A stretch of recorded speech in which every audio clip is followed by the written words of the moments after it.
and welcome to the studio. My name is Scott, and dear Greek Moses, it's cold. Today we're going to look at picking individual guitar strings. What's the best way to do it? What's the most efficient technique to employ to make sure that you hit the right strings at the right time? So if you're a beginner guitarist with a problem hitting the wrong strings, then follow me and we'll make that a thing of the past. Now, for everybody learning guitar, missing a string is a natural phase of that process. Not everyone goes straight into having complete control over every string. Well, no one does. No one goes straight into having complete control. There's a certain amount of practice you need to put into it, a lot of time you've got to put into it to get it very accurate and very clean. But there are a few fundamental things that we need to get right so that you're not building bad habits and your progress isn't being held back at all. Now, I'm going to assume that you've got a guitar, you've got a plectrum, or pick, and you have at least one hand. Now, it doesn't matter what type of guitar you have, it doesn't matter what type of plectrum you have, but I'm going to be using the most common plectrum that I see with my students, and it's this one. Oh, let's choose a different angle. Now, this is the cheapest plectrum or pick that you find on Amazon anywhere. They come in bunches of thousands, apparently. Now, this one is 0.81 millimeters, which means it bends just a little bit. It's not too bendy, it's not too rigid, and I'm going to assume that you've got one of these somewhere. So how should you be holding a plectrum? That's the beginning of this. A big thing that I see people getting wrong is they hold the plectrum really strangely. Some people hold the plectrum like they're about to throw it or skim it across water. Some people hold the plectrum like they're kind of brushing their teeth with it. I don't know what this is all about. But as a general rule, you only want your thumb and index finger in contact with the plectrum. And what that does is it simplifies the movement. Now, to get into that position, pretend that you've just won a thumb war, if you know what a thumb war is. Basically this, get your hand in this position. I've just won a thumb war. And you put the plectrum in between your thumb and index finger. It's the side of your index finger, and the pointiest end of the plectrum should be pointing out the side of your thumb. Okay, now some people will make a fist like this. You don't want too much tension because that makes it a bit more difficult to control. You want to be nice and loose with it, nice and flexible, and you want to be able to move your hand up and down, let your fingers go a little bit floppy, and keep a grip on this, but still be flexible with it. But that's a rough idea of where we want it to be. We don't want to hold it like this, like you're about to throw it. You don't want to hold it like this or like this. Now, that's not to say that those different ways are wrong. They're just inefficient. It's not the best way to pick individual strings. The reason why people get into this habit is because you usually start strumming first. It's the easiest thing to do, and it doesn't matter how you hold the plectrum to strum the guitar. You can hold it like you're about to throw it. You can hold it like that weird thing pointing out to your fingertips. It sounds the same.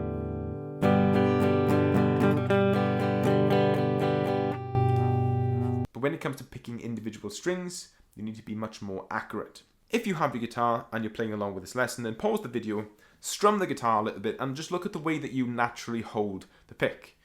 Are you holding it like you're about to throw it? Are you holding it between lots of fingers at the same time? Or are you holding it the efficient way that we just learned? If you find it very uncomfortable to hold in that way that I just showed you, then spend a bit of time strumming the guitar while holding it like that. Get comfortable with it. Like, get used to the feeling of it as it drags across the strings, as it hits the strings.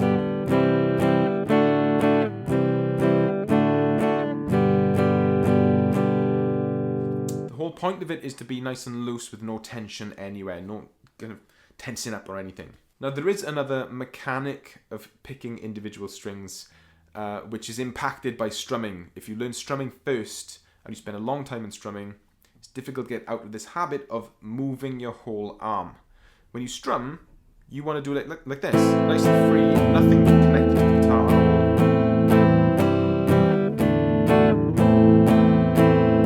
And that's what keeps you in rhythm. It means you can free up your brain and you can sing along, you can do lots and lots of things. But if we try to pick individual strings that way, there's no reference for your hand to know where it is. Your eye has got to look where it is. You've got to aim, tilt the guitar like this, you've got to try and find the right string, you pick it. And once you've picked the string, the pick ends up quite far away from the string. Because this is a big bony chunk of meat. It's heavy, it's difficult to control. It's like turning the light switch off with a pool cue.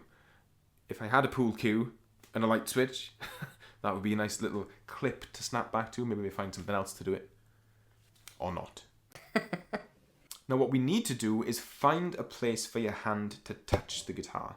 Don't be afraid to touch the thicker strings with this part of your hand. That's one position that I sometimes hold when I'm sitting down and playing. Sometimes I'll put the heel of my hand, this bit there, right on the corner of the bridge, right there. And that plants my hand. I'm in a position where I can pick one individual string and without moving my whole arm. Another way you can get into this position is by karate chopping the bridge, which is where the strings kind of go over that little bit there. And that keeps your hand planted for individual movement and a much smaller movement. You've got a lot more control over this than this. Another way you can do it is by using your fingers as posts just under the strings there, or maybe one finger there. It gives you some sort of reference. It restricts the movement of your arm, and that's what we want to do. Because when you break this movement down, it's very intricate. We've got a plectrum that's less than 1 millimeter thick. We've got strings which are less than 1 millimeter thick. And we've got to pick them and come back to them in quick succession and cross between different strings, skip strings. It's a very complex movement, and your arm can't do that. It's stupid. And the last thing that I want you to think about is the end position of your plectrum. At the end of the movement of picking one individual string, where is the pick? Where does it end up? How far away from that string is it? So if I was to pick the G string, I'm going to do a small little movement to make sure that my pick doesn't drift too far away from the string. Almost with little tiny circles. Now, what I've seen a lot of people do in the past is they'll pick a string and the plectrum will end up really, really far away from the string. They're doing everything else right. They've got a place for their hand. The plectrum ends up, quite far away. Or they'll pick outwards. Now, the distance between the plectrum and the string is a lot further than it needs to be. You don't need it to be that far away. Notice I got that chubby bit of my hand touching the low E string. I've got these fingers touching the high E and B strings. And I'm moving just my fingers. It's a much more delicate movement again. I'm not bouncing my wrist. It's a much, much smaller, refined movement. I can pick by moving my whole hand.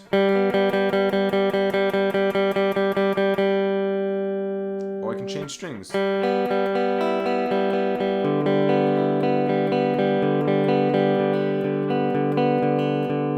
One thing that I know helps refine this movement further and limits that movement of the plectrum and the distance from the plectrum to the string is alternate picking.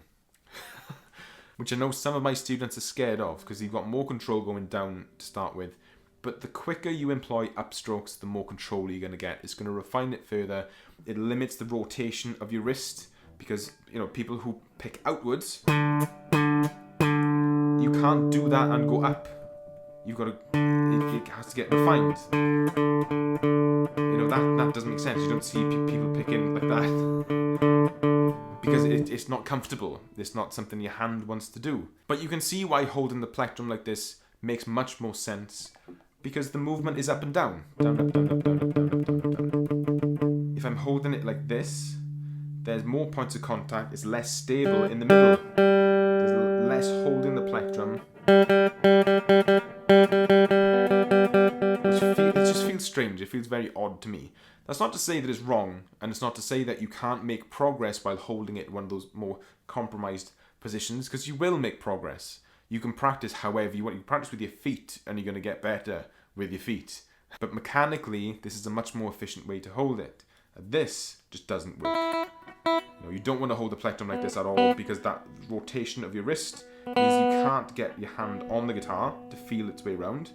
It can't get comfortable with the distance between the strings because it doesn't know how to feel your guitar. It doesn't know the distance between the strings. It doesn't get that chance to learn. But holding it correctly, finding a position for your hand, is the best technique for efficiency, for your hands, the most comfortable position for your hand to pick. Now you may find that thinking of all those things that we've just talked about and playing something may go out the window. You may fall back into your comfort zone a little bit. You may hold the plectrum the way that you want to, the way that your hand wants to, because you got used to it for so long. What I would recommend is simplify everything with your left hand. Don't even fret anything to begin with. Just focus on strings, focus on that technique, getting it down. Then start to introduce some notes, some scales, whatever scales you like, whatever you're working on at the moment. And then gradually make things a little bit more complex or more difficult to deal with by using a metronome. Use a small little fragment of a scale. Obviously, if you're a beginner, then start slow. And that's the importance of finger exercises. That's why they exist, is to drill these different techniques so that all becomes second nature. And as you improve, you can introduce more complex styles of picking, economy picking, sweep picking, hybrid picking, and that's when it gets really fun. But you just got to be careful that you don't pick up too many bad habits in the first stages, and you don't let your body do what it wants to do. Men tend to want to throw it, women tend to want to paint with it. But we got to think about what we actually want it to do. We're not painting with it, we're not throwing it. Use it properly, stupid. Yeah, I just called you stupid. I just lost loads of subscribers. I'm only joking, you know I love you. Now, I really hope that this has helped deal with any issues that you have when picking individual strings, but just understand it's very common. It's a normal thing. You just need to progress through it. It's one of the big barriers that people have. It's an obstacle for you to get over. Speaking of obstacles, I do have a free workshop that deals with a lot of other most common obstacles for beginner guitarists. If you're interested in any of that, you can find the link in the description below and in the first comment below this video.